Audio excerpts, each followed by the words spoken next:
इस रोती बिलखती महिला को देख रहे हैं आप। ये बेचारी बहुत ही अरमानों के साथ अपना घर बनवा रही थी, लेकिन गांव के दबंगों ने इनके घर का काम रुकवा दिया। इसके बाद से पूरा परिवार दर दर की ठोकरें खा रहा है, लेकिन अब तक कोई कार्रवाई नहीं हुई। इसी से 1,10,000 का, और हमारा ये मकान इतना बन गया है।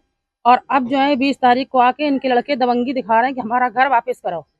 इनसे हमें जान माल खतरा। हमारी सियानी लड़कियां, हमने जड़ जेवर सब कुछ बेचा, अब हम कहाँ जाएं।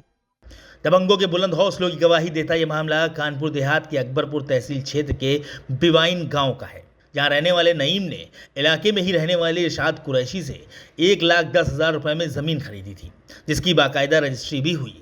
नईम की पत्नी सबीना के मुताबिक उन्होंने अपने जेवर और सामान बेचकर पैसे जुटाए और अपना घर बनवाना शुरू किया। लेकिन इसी बीच ज़मीन बेचने वाले इरशाद कुरैशी के बेटों की नीयत खराब हो गई और फिर वो हुआ जिसके बारे में कोई सोच भी नहीं सकता।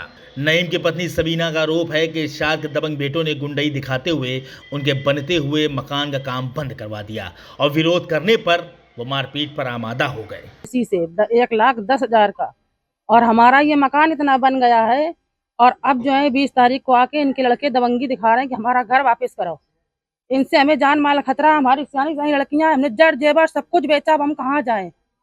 हमारी ये रिक्वेस्ट है कि हमारा घर बने, हमारे बच्चे रहे, गर्मी है, परेशान हो रहे, हम लोग कहाँ जाइए बताइए, हमारी मदद करो। रजिस्ट्री कराई, सब कुछ है भैया मेरे पास, लेकिन फिर भी नहीं बनने दे रहे हैं। अधिकारी के पास भी गए, इन लोगों ने मुकदमा कर दिया। और हम लोग भी गए, वो आते हैं दरोगा साहब, उनको लेके आ जाते हैं, वो काम रुकवा जाते हैं। उन्होंने कहा था शुक्रवार को फैसला होगा, और यहाँ फैसले की कोई भी घड़ी नहीं है। यहाँ और दबंगी दिखा रहे हैं, लड़ाई झगड़े दिखा रहे हैं, 10-20 लड़के बाहरी के बुला रहे हैं। हम लोग गरीब इंसान हैं, कहाँ जाए बताइए। और हम लोगों को इन लोगों से जान माल का खतरा है। कई सालों से पाई पाई जोड़कर नईम ने पैसों का इंतजाम किया था और घर बनवाना शुरू किया, जिस पर अब दबंगों की नज़र है। फिलहाल पुलिस के साथ मिलकर दबंगों ने घर का काम रुकवा दिया है, जिससे पीड़ित हद से ज़्यादा परेशान है और उनका परिवार चिलचिलाती गर्मी में खुले आसमान के नीचे रहने को मजबूर है। क्या नाम है? मुसीर। क्या दिक्कत आ रही मकान में? अरे लड़के ने मेरे खरीदी इरसाद से 1,10,000 की। किससे खरीदी थी? इरसाद से। अब क्या समस्या आ रही है? अब वो इतना बन गया, बनने नहीं दे रहे। कौन नहीं उनके लड़के, उनके घर, उनकी बीवी पत्नी नहीं बनने दे रही। क्या बोल रहे हैं? फिर नहीं बनने दें, चाहे मेरी जान चली जाए। ईंटा आपने खरीदी थी, उसकी रजिस्ट्री कराई थी? हाँ, रजिस्ट्री सब कुछ करा लिया, सब कुछ। ऐसा क्यों कर रहे हैं जब आप? अब भाई दबंगई दिखा रहे हैं, नहीं बनने दे रहे। ईंटा उठा फेंक देते। मैं ही चाहता भैया मेरा घर बन जाए, हमारे छोटे छोटे पोती पोता बहू बेटे रहने लगे।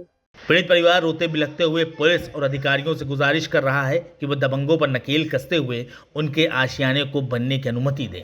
बावजूद इसके घर का काम जस का तस रुका हुआ है। लिहाजा अब देखना ये होगा कि आखिर पुलिस इन दबंगों पर क्या कार्रवाई करती है। Bureau report, NDTV Bharat.